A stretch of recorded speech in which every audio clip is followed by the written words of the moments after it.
രാമചന്ദ്രാഭിഷേകം ശ്രീരാമചന്ദ്രാഭിഷേകം സീതയാ സഹിത രാമചന്ദ്ര രഘുവീരരാജ്യാഭിഷേകം ശ്രീനീലകണ്ഠാഭിഷേകം ആഞ്ജനേയ പരിസേവ്യൻ ധീരഭരതാഭിപൂജ്യൻ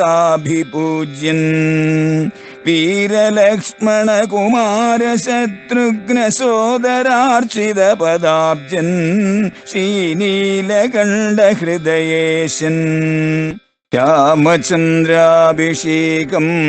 ശ്രീരാമചന്ദ്രാഭിഷേകം.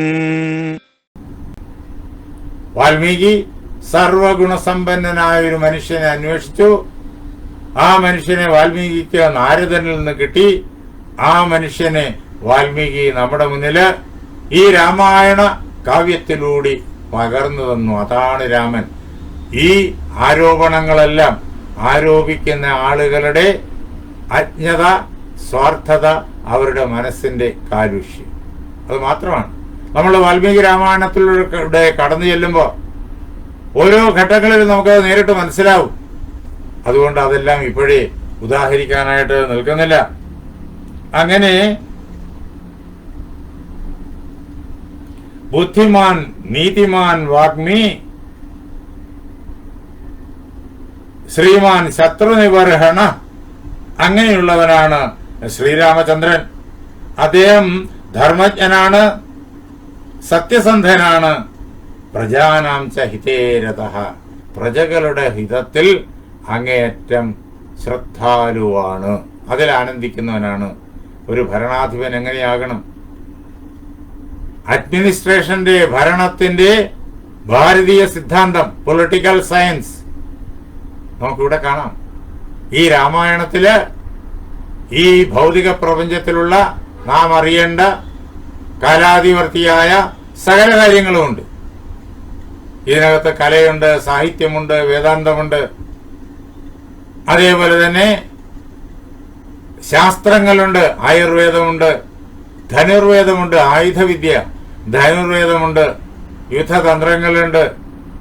അതേപോലെ ഭരണയന്ത്രമുണ്ട്, ഭരണത്തിന്റെ ശാസ്ത്രമുണ്ട്, സമ്പത്തിന്റെ ശാസ്ത്രമുണ്ട്, എക്കണോമിക്സ്. ഇത് മുഴുവൻ വാൽമീകി രാമായണത്തിൽ നേരിട്ട് കാണാം, അധ്യാത്മ രാമായണത്തിലും കാണാം. നാം അത് ശ്രദ്ധിച്ച് നോക്കണം എന്ന് മാത്രമേ ഉള്ളൂ. അങ്ങനെ ശ്രദ്ധിച്ച് നോക്കുന്ന അനേകം ആളുകൾ നമ്മുടെ ഈ നാട്ടില് ഇന്നുമുണ്ട്. അതാണ് നമ്മുടെ ഭാഗ്യം. ഇന്നും നമ്മുടെ നാട് ഐശ്വര്യപൂർണമായിട്ട് നിലനിൽക്കുന്നത് അങ്ങനെയുള്ള ആളുകളെ കൊണ്ടാണ്. പല ആളുകളും ഈ നാടിന്റെ ഐശ്വര്യത്തെയും സമാധാനത്തെയും പല പ്രകാരത്തിൽ തകർക്കുന്നുണ്ടെങ്കിലും നാട് ഇന്നും ഐശ്വര്യത്തോടെ നിലനിൽക്കുന്നത് അങ്ങനെ ഈ തത്വങ്ങളെ മനസ്സിലാക്കുന്ന ആളുകൾ, സജ്ജനങ്ങൾ ഈ നാട്ടിൽ ഉള്ളതുകൊണ്ടാണ്. അങ്ങനെ ശ്രീരാമചന്ദ്രൻ ധർമ്മജ്ഞനാണ്, സത്യസന്ധനാണ്, പ്രജകളുടെ ഹിതത്തിൽ രതനാണ്. അദ്ദേഹം സത്യസന്ധനാണ്, സത്യത്തിൽ തന്നെ എപ്പോഴും പ്രവർത്തിച്ചുകൊണ്ടിരിക്കുന്നവൻ. അദ്ദേഹത്തിന്റെ മനസ്സെപ്പോഴും സത്യത്തിലാണ്, ബുദ്ധി എപ്പോഴും സത്യത്തിലാണ്, അദ്ദേഹത്തിന്റെ ശരീരം എപ്പോഴും സത്യത്തിലാണ്, അദ്ദേഹത്തിന്റെ പ്രവർത്തന മണ്ഡലം മുഴുവൻ സത്യമാണ്. ഈ പ്രപഞ്ചം മുഴുവൻ അദ്ദേഹത്തിന് സത്യമാണ്, പരമാത്മസത്യം.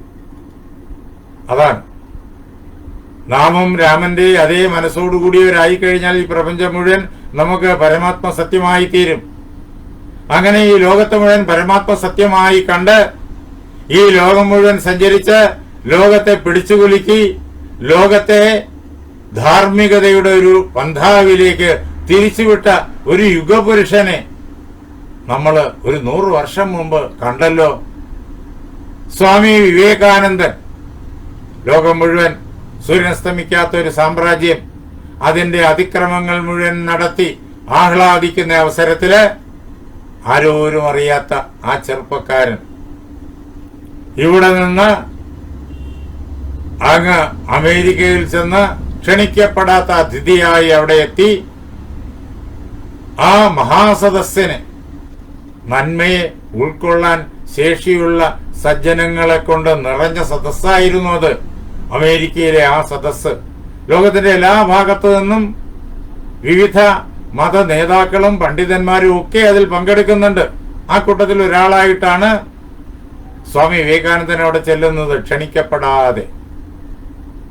അദ്ദേഹത്തിന്റെ ഒരൊറ്റ സംബോധന, 7000-ൽ പരം ആളുകൾ അടങ്ങിയ സദസ്സ് യന്ത്രത്താൽ എന്ന പോലെ ചാടിയെണീറ്റു, നൃത്തം ചെയ്തു, കരഘോഷം മുഴക്കി.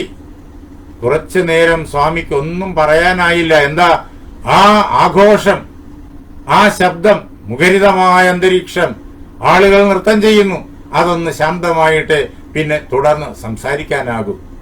അങ്ങനെ ലോകത്തെ മുഴുവൻ പിടിച്ചുകുലുക്കി. അഹിംസയുടെ മഹാസന്ദേശം, ആധ്യാത്മികതയുടെ മഹാസന്ദേശം, ഈ പ്രപഞ്ചം മുഴുവൻ ഒന്നാണ് എന്നുള്ള സന്ദേശം. ഇവിടെ രാമനിൽ എന്തൊക്കെ ഗുണഗണങ്ങൾ നാം പഠിച്ചുകൊണ്ടിരിക്കുന്നുവോ ആ സന്ദേശം സമ്പൂർണമായിട്ടും സ്വാമി വിവേകാനന്ദൻ അവിടെ വെച്ച് നൽകി. അപ്പോഴാണ് ബ്രിട്ടീഷുകാരുടെ ബൂട്ട്സിന് കീഴിൽ ഞെരിഞ്ഞ് നിസ്സാരന്മാരാണ് നാം എന്ന് തെറ്റിദ്ധരിച്ച് ഇങ്ങനെ പുഴുക്കളെ പോലെ കഴിഞ്ഞ നമ്മൾ, അന്ന് 30 കോടി ജനങ്ങളാ ഉണ്ടായിരുന്നേ, സിംഹങ്ങളായി ചാടിയെണീറ്റത്. നമ്മുടെ ശക്തി തിരിച്ചറിഞ്ഞത് അപ്പോഴാണ്. ഇവിടെ നിന്ന് ഒരു ഋഷി അവിടെ എത്തി ലോകത്തെ പിടിച്ചു കുലുക്കിയപ്പോ അവിടെ വെച്ച് പറഞ്ഞാലേ ലോകം കേൾക്കൂ. അതുകൊണ്ട് അദ്ദേഹം അവിടെ ചെന്നു, അവിടെ വെച്ച് അത് പറഞ്ഞു. അങ്ങനെ ലോകത്തിൽ, ലോക മനസ്സാക്ഷിയിൽ ഒരു പുതിയ ശക്തമായ ചിന്താ പദ്ധതി അദ്ദേഹം തുടങ്ങിവെച്ചു. അത് ഉണ്ടാക്കിക്കൊണ്ടിരിക്കുന്ന സാത്വികമായിരിക്കുന്ന മാറ്റം നമുക്ക് ഇന്നും അറിയാം. കുറെ വിരലെണ്ണാവുന്ന ഭരണാധിപന്മാര് ലോകം മുഴുവൻ ആയുധക്കൂമ്പാരമാക്കി ലോകം മുഴുവൻ അതിക്രമങ്ങളും ഭീകരതകളും ഒക്കെ നടത്തുമ്പോ ഈ ലോകത്തിൽ എല്ലാ നാട്ടിലുമുള്ള ബഹുഭൂരിപക്ഷം വരുന്ന ജനങ്ങൾ ശാന്തി ആഗ്രഹിക്കുന്നു, സമാധാനം ആഗ്രഹിക്കുന്നു, തുല്യതയോടെ ജീവിക്കാൻ ആഗ്രഹിക്കുന്നു, ലോകത്തിൽ എല്ലാവർക്കും ക്ഷേമവും ഐശ്വര്യവും ഉണ്ടാകണമെന്ന് ആഗ്രഹിക്കുന്നു. ഭൂരിപക്ഷം ജനങ്ങളും അഹിംസയുടെ മാർഗത്തിൽ മുന്നേറാൻ ആഗ്രഹിക്കുന്നു, അതിൽ മുറുകെ പിടിക്കുന്നു. ഇങ്ങനൊരു വലുതായ മാറ്റം പ്രപഞ്ചത്തിൽ ഭൂരിപക്ഷം മനുഷ്യരുടെ ഹൃദയത്തിൽ ഉളവാക്കി വിടാൻ, ഉണർത്തിവിടാൻ ആ ഒരു യോഗിവര്യന് കഴിഞ്ഞു. അതാണ് തപസ്സിന്റെ ബലം. രാജ ഋഷിയാണ് അദ്ദേഹം. അദ്ദേഹം രാജാവായിട്ട് നമ്മൾ ധരിച്ചു വച്ചിരിക്കുന്ന രാജാവിന്റെ പ്രകാരത്തിൽ, ഭരണാധിപന്റെ പ്രകാരത്തിൽ കിരീടം വച്ചില്ല. അദ്ദേഹം ഋഷിയുടെ വേഷത്തിലാണ് നിന്നത്. പക്ഷേ അന്നത്തെ സൂര്യൻ സ്തമിക്കാത്ത സാമ്രാജ്യവും പോയി, അതിന്റെ ഭരണാധിപന്മാരും പോയി, അവരുടെ കിരീടവും പോയി, കിരീടത്തിന്റെ അധികാരവും പോയി. സ്വാമി വിവേകാനന്ദന്റെ ആ കിരീടം, ആ പാദങ്ങൾ ഇന്നും നമ്മുടെ എല്ലാം ഹൃദയത്തിൽ, ലോകത്തിന്റെ മുഴുവൻ ഹൃദയത്തിൽ വലുതായ സ്വാധീനം ചെലുത്തിക്കൊണ്ട് നിലനിൽക്കുന്നു. അതാണ് രാജർഷിയാണ് അദ്ദേഹം. ആ ഋഷിവര്യൻ സത്യത്തിലാണ് ഉറച്ചു നിന്നത്. സത്യത്തെയാണ് ലോകത്തിന്റെ മുന്നിൽ അവതരിപ്പിച്ചത്. സത്യത്തെയാണ് ലോകത്തിൽ പ്രചരിപ്പിച്ചത്. എന്താ ആ സത്യം? സത്തും ചിത്തും ആനന്ദവുമായിരിക്കുന്ന പരമാത്മാവ്. അങ്ങനെ സത്യസന്ധനായിട്ടുള്ളയാൾ. അതിന് ഉദാഹരണം അടുത്ത കാലത്ത് നാം നേരിട്ട് കണ്ടു. ഇതൊന്നും കെട്ടുകഥയെന്ന് പറയാൻ പറ്റില്ലല്ലോ. വിവേകാനന്ദൻ കെട്ടുകഥയാണെന്ന് ആർക്കും പറയാൻ പറ്റൂലല്ലോ. അതേപോലെ സത്യസന്ധനായ രാമൻ സത്യസന്ധനാണ് എന്ന് മാത്രമല്ല ധർമ്മജ്ഞനാണ് രാമൻ. ആ വാക്ക് നമുക്ക് നാളെ വിചിന്തനം ചെയ്യാം. ധർമ്മജ്ഞ സത്യസന്ധശ്ച പ്രജാനാം ച ഹിതേരഥ. അങ്ങനെയുള്ള ശ്രീരാമചന്ദ്രന്റെ കഥ കേട്ടുകൊള്ളൂ. നാരദൻ വാൽമീകിയോട് പറയുന്നു, അഥവാ നമ്മളോട് പറയുന്നു. പരമാത്മ വിഷയകമായ ജ്ഞാനം മനുഷ്യർക്ക്, ലോകത്തിന് നൽകുന്നയാളാണല്ലോ നാരദൻ. അദ്ദേഹം നമ്മളോട് പറയുന്നു. എന്നിട്ട് രാമന്റെ കഥ മുഴുവൻ അദ്ദേഹം ചുരുക്കി പറയാണ്. അതാണ് ഈ 1-ാമത്തെ സർഗത്തിന് ഇത്രയേറെ വലിപ്പം വരുന്നത്. നമുക്ക് നാളെ രാത്രി 8:30 ഇതേപോലെ ഒരുമിച്ച് കൂടാം. വാൽമീകി രാമായണത്തെ ആസ്പദമാക്കിയുള്ള നമ്മുടെ ഈ തപസ്യ, ഈ പഠനത്തിന്റെ തപസ്യ, അത് നമുക്ക് തുടരാം. ഇത് 30 ദിവസം ഓരോ വീഡിയോയും ഈ ഫേസ്ബുക്കിൽ തന്നെ കിടക്കും. 30 ദിവസം കിടക്കും ഓരോന്നും. അതിനെ ഡൗൺലോഡ് ചെയ്തിട്ട് ഞാനിവിടെ സൂക്ഷിക്കും. എന്നിട്ട് അതിനെ സത്യാനന്ദ സംസ്കൃതി എന്നുള്ള യൂട്യൂബ് ചാനലിലിടും. അനേകം ആളുകൾക്ക് അതറിയാം. ഇപ്പോൾ നേരത്തെ ചെയ്ത ഗീതാഭാരതം ഇപ്പോഴും വന്നുകൊണ്ടിരിക്കുന്നു. സെപ്റ്റംബർ 7-ാം തീയതി വരെ ഗീതാഭാരതമുണ്ട്. അത് കഴിയുമ്പോൾ ഭഗവത്ഗീതയെ ആസ്പദമാക്കിയും ഭാഗവത്തെ ആസ്പദമാക്കിയും ഏതാനും ടോക്കുകൾ അതിൽ കാണും. അങ്ങനെ സെപ്റ്റംബറും കടന്ന് ഒക്ടോബർ ഏതാണ്ട് പകുതിയിലേറെ ചെല്ലുമ്പോഴേക്കും ഈ നമ്മൾ ഇപ്പോ നടത്തുന്നതായി ക്ലാസ്, ഈ വാൽമീകി രാമായണ പ്രഭാഷണം സത്യാനന്ദ സംസ്കൃതിയിലും വന്നു തുടങ്ങും. കഴിഞ്ഞ ആ കോവിഡിന്റെ ലോക്ക്ഡൌൺ തുടങ്ങിയ അന്ന് തൊട്ട് ആരംഭിച്ചതാണ് സത്യാനന്ദ സംസ്കൃതി. ഒരു ദിവസവും മുടങ്ങാതെ നടന്നുകൊണ്ടേയിരിക്കുന്നു. വിഷയം ഭാരതീയ മഹാഗ്രന്ഥങ്ങളാണ്.